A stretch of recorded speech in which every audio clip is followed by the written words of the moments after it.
Okey, Assalamualaikum. Selamat pagi semua. Untuk kelas sejarah sekarang pukul 12 hingga pukul 12.15 hingga pukul 1.15 untuk 1A, 1P dan 1E. Ya, besok pula. Hari ini hari Isnin, ya. Sejarah masih lagi bab 2. Tapi subtajuknya sudah berubah sikit, iaitu bab 2 zaman air batu. Yang zaman air batu, iaitu zaman ada 4 tahap. Masih ingat saya ulang cikgu ulang balik ya, 4 tahap. Okey, tahap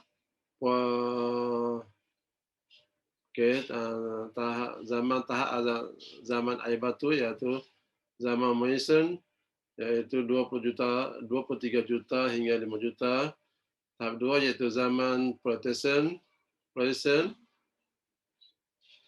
iaitu 53 juta hingga 26 juta tahun. Yang ketiga zaman Plantation, iaitu 20 juta hingga 10,000 tahun dahulu. Kemudian zaman Harrison, iaitu zaman yang bermula sejak 10,000 tahun dahulu. Sekarang manusia sudah tamadun masa itu ya. Dan habis itu kita akan pergi ke cikgu ulang balik tadi kan. Kita pergi ke ciri-ciri zaman air batu. Ciri-ciri zaman air batu. Yang ini, yang garis masa zaman air batu ni kita dah baca Miocene, Pleistocene dan Holocene ni sama saja yang kita baca tadi. Kemudian iaitu tengok binatang dia sudah berubah, binatang pada dinosaur. Burung pun berubah sekarang, ikan pun berubah, ini gajah, macam gajah tak gajah kan, burung ini dia. Ini semua ni adalah zaman sekarang dah tak ada lagi binatang itu, dah pupus, dah wujud binatang-binatang lain. Okay, sekarang kita pergi masuk tajuk ciri-ciri zaman air batu akhir. Maksud air batu akhir itu binatang, manusia semua dah ada. Okey. Ciri-ciri dia, bumi mengalami cuaca panas bermula 8,500 tahun dahulu. Suhu dunia meningkat dan menyebabkan berlaku kecaraan air batu. Proses ini dinamakan penggelasiran yang memberikan kesan besar terhadap rupa bentuk muka bumi. Fizikal, okey? Maksudnya, sebelum 8,500 tahun dahulu, bumi masih diliputi ais, membeku. Semua lautan kecil sahaja. Boleh bersambung-sambung. Maksudnya boleh berlaku penghijrahan binatang dan juga manusia. Okey, kecairan air batu menyebabkan paras air laut dunia meningkat. Kesannya bukit bukau dan kawasan-kawasan tanah tinggi mula terbentuk seperti tasik dan pulau. Okey, membentuk tasik dan juga pulau telah memisahkan haiwan dan tumbuh-tumbuhan di kawasan berbeza, maka berakhirlah zaman air batu akhir. Masa zaman air batu itu, binatang-binatang boleh berhijrah pergi mana-mana sebab tak ada lautan, tak ada daratan. Bila berlakunya pencairan, maka berlakulah pulau-pulau. Jadi binatang tersekat-sekat. Contohnya kita dengan Indonesia. Kita dulu dengan Indonesia adalah satu daratan. Maksudnya binatang boleh pergi ke Indonesia, binatang Indonesia datang ke Malaysia. Gajah, harimau, singa, semua ada. Okey. Sama saja sebab dulu adalah masa Selat Melaka tak ada masih daratan. Jadi penghijrahan berlaku, penghijrahan manusia juga penghijrahan binatang dan tumbuh-tumbuhan. Okey. Perubahan cuaca yang tidak lagi sejuk memberi kesan terhadap aktiviti manusia. Manusia mula menjalankan aktiviti pertanian dan pengeluaran bahan makanan. Perkembangan perindustrian, aktiviti pembakaran terbuka, penebangan pokok dan pembakaran minyak daripada enjin kenderaan telah meningkatkan suhu dunia.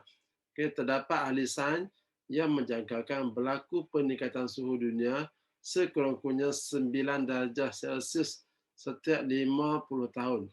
Peningkatan suhu dunia boleh menyebabkan kenaikan paras air laut. Oleh itu, kita perlu mencari tenaga alternatif bagi mengatasi peningkatan suhu dunia demi menjaga alam sekitar. Okay. Bila air cair, terus cair, bumi semakin panas cair, maka air di kutub utara dan kutub selatan juga cair. Bila cair air laut meningkat, maka bumi kita semakin kecil. Pulau-pulau yang rendah akan tenggelam. Okay? Maksudnya air meningkat. Zaman air batu akhir mempunyai ciri-ciri khusus yang dapat membezakan dengan zaman lain. Ciri-ciri zaman air batu akhir ialah contohnya aras laut. Okay? Aras laut, permukaan air laut membeku, paras air laut rendah, pulau-pulau bersambung dengan tanah besar dan memudahkan manusia serta binatang bermigrasi, berpindah. Okay? Masa air laut membeku tu, jadi binatang-binatang boleh berpindah dari sini ke sini, dari pindah mana-mana tempat. Sebab masa itu, contohnya dengan Malaysia, dengan Indonesia, tak ada lautan lagi. Jadi berhijrah lah. Binatang semua berhijrah, manusia berhijrah. Tapi sekarang sudah lain. Bila air suhu semakin meningkat, maka air laut pun meningkat, cair dan meningkat, maka terjadilah Selat Melaka. Pulau Sumatera berpisah dengan Semenanjung Melayu, Sabah Sarawak berpisah dengan kita, Alor Hutan. Dulu tak ada perpisahan. Okey, masa tu iklim masih sejuk. Okey, kehidupan manusia pula. Terdapat manusia yang tinggal di kawasan tanah pamah yang sejuk. Mereka hidup secara nomad dan memburu binatang. Okey. Ciri-ciri zaman air batu ni akhir ialah manusia menetap di kawasan tanah pamah. Kalau tanah pamah ni kawasan tanah rendah. Okey, kawasan tanah rendah. Kawasan rendah dan mereka bercucuk tanam, memburu binatang. Okey, mereka hidup secara nomad dan memburu binatang. Nomad ni maksudnya dia berpindah randah. Okey, contohnya dia duduk di satu kawasan. Okey, contoh dekat KL, contoh kita duduk di Seri Pantai. Okey, bila dah lama kita kerja, kita kerjakan tanah kawasan tersebut, akhirnya tanah kawasan tersebut dah tak subur lagi, binatang pun tak ada lagi, maka kita berpindah ke tempat lain pula. Buat aktiviti yang sama, pertanian, memburu binatang, apa semua, bila tak ada binatang, tanah tak subur, kita pindah tempat lain pula. Itu kita panggil secara nomad, secara berpindah randah dan memburu binatang. Faham? Nomad tu maksudnya kita berpindah randah. Kita tak duduk menetap selama-lamanya kawasan tersebut. Okey, zaman sekarang, manusia sudah hidup menetap. Menetap maksudnya dia menyesuaikan diri dengan menanam, bercucuk tanam, mencari, memburu binatang. Dia tak berpindah-pindah lagi. Nomad dulu zaman air batu tu ialah manusia hidup berpindah randah dan memburu binatang. Okey. Kemudian kita pergi kepada ciri fizikal bumi. Permukaan air laut yang membeku menyebabkan sebahagian besar bumi diliputi salji. Okey. Maksudnya salah satu ciri-ciri zaman air batu akhir ialah permukaan laut diliputi oleh semua salji. Jadi cuaca sejuk masa itu. Okey. Air membeku. Dalam gambar rajah nampak tak? Semua dalam gambar rajah yang menunjukkan air batu banyak tu maksudnya bumi membeku ketika itu. Sebab zaman air batu panggil. Bukan zaman sekarang. Zaman dulu adalah zaman air batu. Jadi bumi banyak tasik, sungai, laut, kawasan laut tertentu kebanyakan airnya membeku sebab cuaca yang sejuk. Okey, sekarang kalau nak tengok cuaca sejuk, kita tengok hanya pergi ke kutub utara, ke kutub selatan ataupun di negara-negara Eropah. Sekarang masih ada lagi salji, kawasan laut membeku, tasik membeku. Tapi di kawasan kita memang tak ada lagi dah. Sebab kawasan kita adalah kawasan khatulistiwa. Dia tak ada iklim sejuk lagi. Negara-negara Eropah, Amerika Selatan, Kanada, pada musim sejuk, dia masih membeku air laut, air tasik, air sungai macam-macam. Aktiviti sungai, aktiviti sukan semua ada. Okey, masa musim sejuk di Kanada, negara-negara Eropah. Okey. Kemudian binatang pula. Tengok, binatang seperti mamut, berbulu, badak, kuda dan singa tinggal di kawasan tanah pamah yang sejuk. Okey, binatang-binatang pada zaman air batu akhir iaitu adalah kebanyakan binatang alam besar Contohnya gajah, contohnya berbulu tebal. Bulu tebal. Maksudnya mereka hidup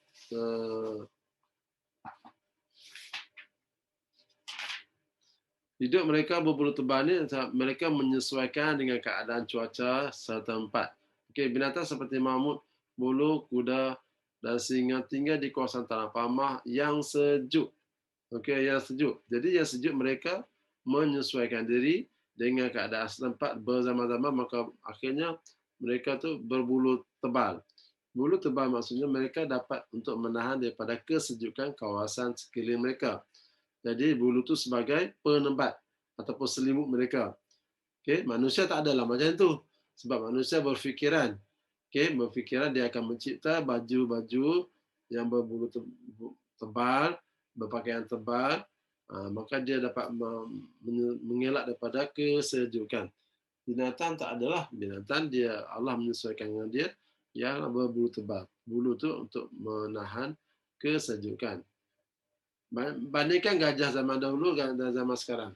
Zaman dahulu gajah berbulu, banyak bulu, dan sekarang gajah tak ada lagi bulu-bulu tebal macam itu. Semua yang berbulu tebal sudah pupus. Okay? Binatang. Itu juga dengan anjing, singa, dan dinosaur apa semua itu adalah kawasan sesuai, mereka hidup sesuai dengan kawasan mereka.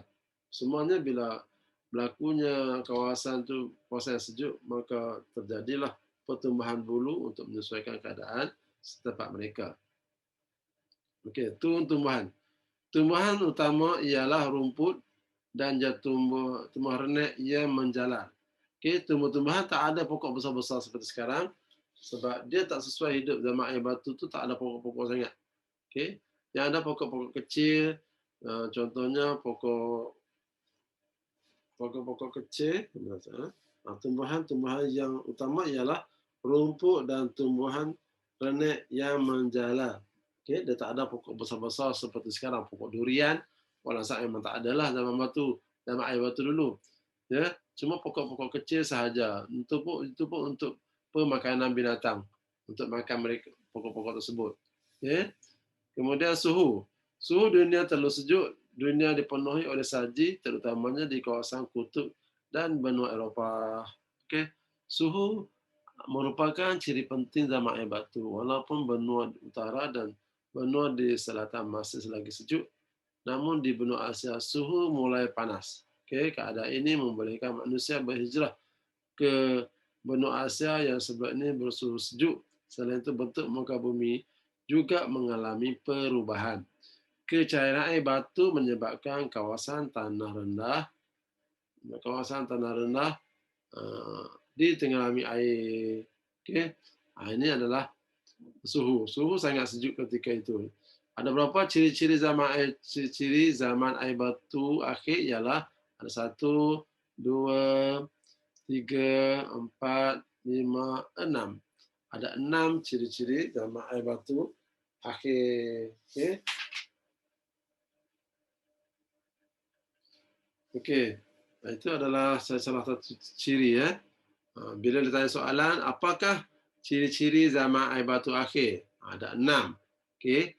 Iaitu perubahan aras laut, perubahan kehidupan manusia, perubahan ciri-ciri fizikal bumi, binatang, jenis-jenis binatang dan jenis tumbuh-tumbuhan, perubahan suhu. Ada 6. Okey, itu adalah ada 6 ciri-ciri zaman air batu akhir. Okey. Saya ingat pelajar-pelajar boleh ingat, iaitu hari ini kita belajar tentang ciri-ciri, awak kena ingat 6 ciri zaman air batu akhir. Ya. 6 ya. Aras laut, perubahan kehidupan manusia, ciri fizikal bumi, binatang, perubahan binatang, perubahan tumbuhan dan perubahan suhu. Okay. Kemudian kita pergi ke perubahan zaman air batu akhir. Perubahan. Ini dah berubah. Okay. Dia berubah, semua berubah, binatang berubah, cara kehidupan manusia berubah, suhu pun berubah. Dia berubah nak jadi seperti sekarang. Dia berubah sikit. Bukan dia tak berubah mendadak. Kalau berubah mendadak, binatang tak boleh menyesuaikan diri. Kita tak boleh menyesuaikan diri. Daripada sejuk menjadi panas, maka binatang pun akan akan mati, manusia akan mati. Dari panas ke sejuk pun tak boleh. Dia kena berubah perlahan-lahan supaya kita manusia dan binatang di muka bumi dapat menyesuaikan diri. Okey. Contohnya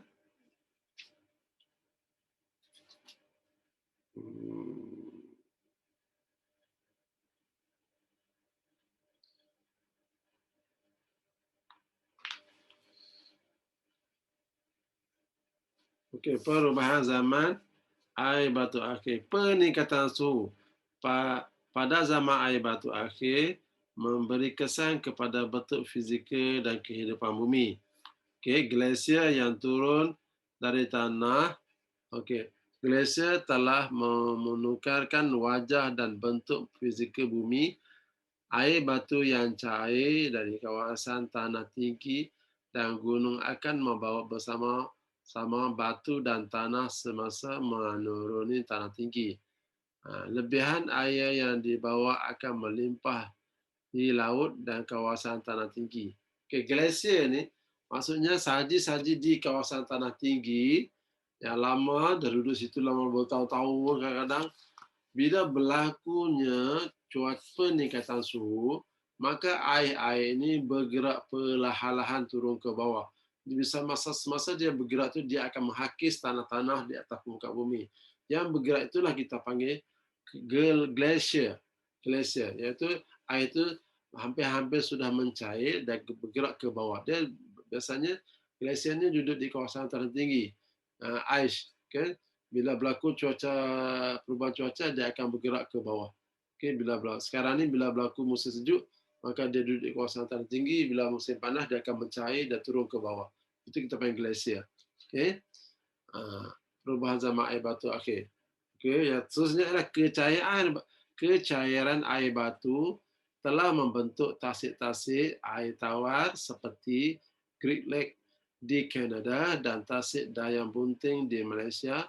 Bentuk aliran sungai juga berubah kepada bentuk yang ada pada hari ini.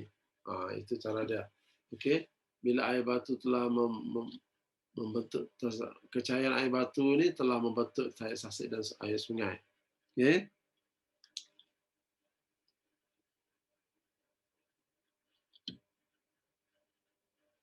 Satu daripada kesan penting perubahan zaman air batu ialah berupa bentuk fizikal bumi seperti terbentuk pada hari ini. Kesannya berlaku perubahan paras air laut dengan kedalaman 100 meter. Okey.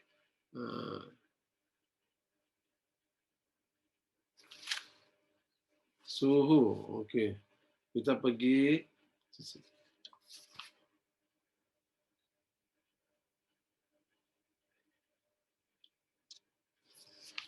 Okey, bumi mula mengalami perubahan iklim daripada terlalu sejuk kepada sederhana sejuk. Kegiatan radiasi bumi merupakan penyebab utama kepada peningkatan suhu bumi. Okey.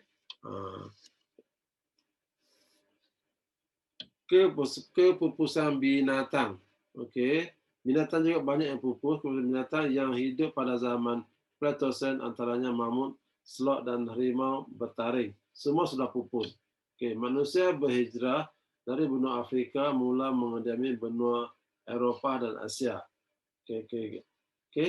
Itu binatang-binatang yang dalam gambar rajah ini, zaman air batu ini semua dah pupus. Tak ada lagi dah. Okay, sebab dia menyesuaikan, nak menyesuaikan dalam keadaan iklim yang semakin panas, dia akan mati sendiri. Dengan pemakanan yang sudah berbeza, bila berlaku perubahan iklim, maka binatang tumbuh-tumbuhan pun akan perubahan berlaku kepada tumbuhan. Jadi mereka tidak dapat makan tumbuh-tumbuhan dengan mudah, maka akhirnya binatang-binatang seperti mamut ini cepat mati. Okay? Dia pupus begitu saja.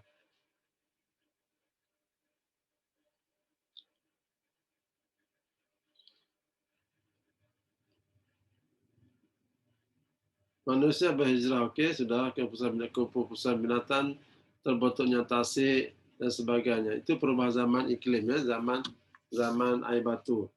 Saya ulang, iaitu peningkatan suhu. Dua ialah glasier, paras air laut meningkat. pembentukan tasik-tasik, kepupusan binatang, manusia berhijrah, dan kegiatan radiasi. Itu adalah perubahan zaman air batu akhir. Kemudian kita pergi ke kesan perubahan zaman batu di Asia Tenggara. Okay. Kesan perubahan zaman, nampak tak? Dulu Asia Tenggara. Asia Tenggara itu maksudnya Indonesia, Thailand, Singapura, Filipina, apa lagi sama lagi.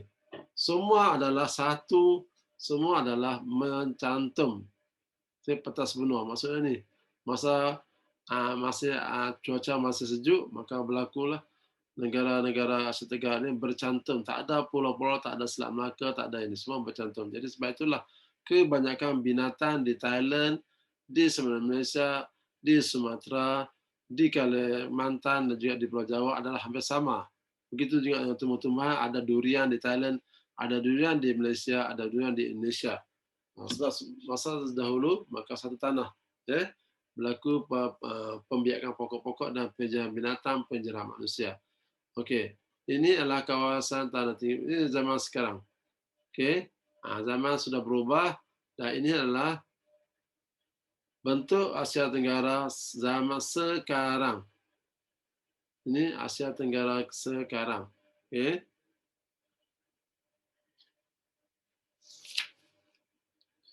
Sebelum 10,000 tahun dahulu, Asia Tenggara merupakan kawasan tanah luas yang dikenali sebagai pentas benua. Ini pentas benua. Okay. Kawasan ini menghubungkan beberapa kepulauan yaitu Pulau Sumatera, Pulau Jawa, ini Pulau Jawa, dan juga Pulau Borneo, ini Borneo. Semuanya bersatu. Okay. Masa dahulu. Ini. Kalau zaman sekarang saya ni, sini, okay, sini. Semua satu pulau Sumatera, di Pulau Sumatera, Pulau Borneo, dan juga Pulau Jawa. Semuanya bersatu. Sebenarnya Malaysia bersatu. Okay. Dua perubahan zaman air batu akhir dunia yang telah memberi kesan kepada Asia Tenggara, iaitu kenaikan paras air laut di pentas Sunda. Ini pentas Sunda, kenaikan paras air laut pentas Sunda. Okay. Pergerakan manusia di sekitarnya. Okay. Ini. Jadi bila air laut naik, maka berlakulah zaman sekarang. Jadi berlakulah pulau-pulau ni. Sekarang ini pulau-pulau. Ini adalah Asia Tenggara pada zaman air batu Asia Tenggara. Semua binatang boleh berjerah. Kemudian binatang boleh jerah, tumbuh-tumbuhan boleh jerah, manusia boleh jerah. Bila berlaku keadaan sekarang, cuaca semakin panas dan jadi macam ni. Dan sekarang cuaca sudah seperti sekarang, maka berlakulah Asia Tenggara seperti sekarang. Okay.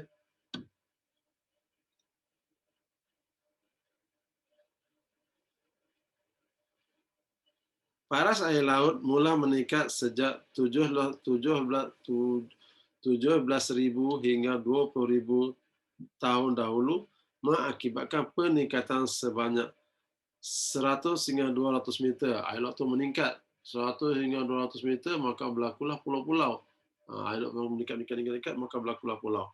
Peningkatan paras air laut menenggelamkan kawasan rendah. Jadi kawasan-kawasan rendah ni semuanya tenggelam. Yang ada seluruh Malaysia ni kawasan tinggi. Ini semua tenggelam. Pulau Sumatera ini ya, yang warna ini semua tenggelam. Okay. Dah tenggelam, berlakulah macam ni. Sekarang. Okay. Itu maksud dia. Pulau-pulau terpisah dan menjadi negara pada masa ini. Seperti Burma, Myanmar, Thailand, Laos, Kemboja, Vietnam, Semenanjung Melayu, Borneo, dan Singapura. Pentas Sunda digelar sebagai tunjang kebenuaan Asia Tenggara kerana semua negara yang berada di sekitarnya memiliki ciri fizikal dan kehidupan yang sama. Okay. Negara-negara ini berkongsi persamaan daripada segi kepercayaan, asal-usul keturunan, bahasa, budaya, dan masyarakat. Okay. Negara-negara ini mempunyai budaya, bahasanya hampir sama, kemudian eh, kepercayaan, asal-usul keturunan, bahasa, budaya, dan masyarakat. Sama sebab Zulu adalah ia merupakan tanah yang belum pada musim zaman air batu dahulu, maka tanah-tanah ini manusia boleh berhijrah, dia tak tenggelam. Sekarang tanah-tanah rendah semuanya tenggelam, maka terjadilah sebenarnya Malaysia, Sumatera dan Kalimantan, berlaku Filipina dan Pulau Jawa dan sebagainya. Okey. Sekarang macam tu. Dulu lain. Dulu bercantum semua. Jadi kita boleh berpindah, pergi berhijrah ke sana sini. Okey. Itu maksud dia. Kecairan air batu menyebabkan pembentukan sungai dan tasik di Asia Tenggara. Terbentuklah Sungai Sunda Utara, Selat Melaka, Teluk Siam dan Laut Jawa.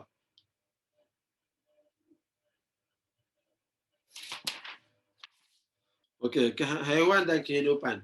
Haiwan kehidupan Asia Tenggara menjadi tumpuan mamalia dunia. Asia Tenggara dihuni oleh kumpulan mamalia bersaiz sederhana dan juga besar. Asia Tenggara. Itulah salah satu tadi kita baca ciri-ciri zaman air batu. Ciri-ciri zaman air batu, ciri-ciri dia apa, kemudian kesan perubahan zaman air batu, apa kesan dia. Perubahan zaman air batu akhir. Okey, dia belum kesan. Akhirnya kesan kepada Senggara. Ingat ya, dulu tak ada pulau-pulau sebab semuanya bercantum. Bila air batu, air sudah mencair, maka pulau-pulau kecil, tanah-tanah rendah, semuanya tenggelam. Bila tenggelam, maka terjadilah negara-negara Asia Tenggara seperti sekarang. Okey, itu saja dari saya hari ini. Maka saya akan bagi latihan kepada awak nanti. Awak dengar apa yang cakap, kemudian tengok buku teks, kita belajar sama, maka saya akan bagi latihan. Okey, saya akan bagi latihan selepas ini. Yes, sekian saja. Terima kasih kepada kelas 1A, 1P dan 1E. Selamat belajar. Walaupun PKP kita tak boleh bersemuka, maka kita belajar macam ni pun kalau boleh, awak rajin. Alhamdulillah dah senang faham. Cikgu translate sikit, awak tengok buku teks. Cikgu bagi latihan, awak buat. Jangan awak rajin. Okay? So, saya harap awak faham apa yang kita belajar walaupun tersekat-sekat. Okay? Mungkin masalah internet, apa semua sebagainya. Saya buat cara ini supaya awak boleh ulang kaji nanti. Tengok dalam YouTube terus. Kalau tak ada handphone, nanti tunggu boleh. Kita boleh tengok pada waktu lain. Bukan waktu ikut jadual saja, waktu lain pun boleh tengok. Jadi, taklah berebut-rebut dengan adik-adik handphonenya. Sekian, terima kasih. Kita berjumpa lagi. Saya akan bagi latihan menyusun nanti ya. Harap-harap tinggal awak semua buat.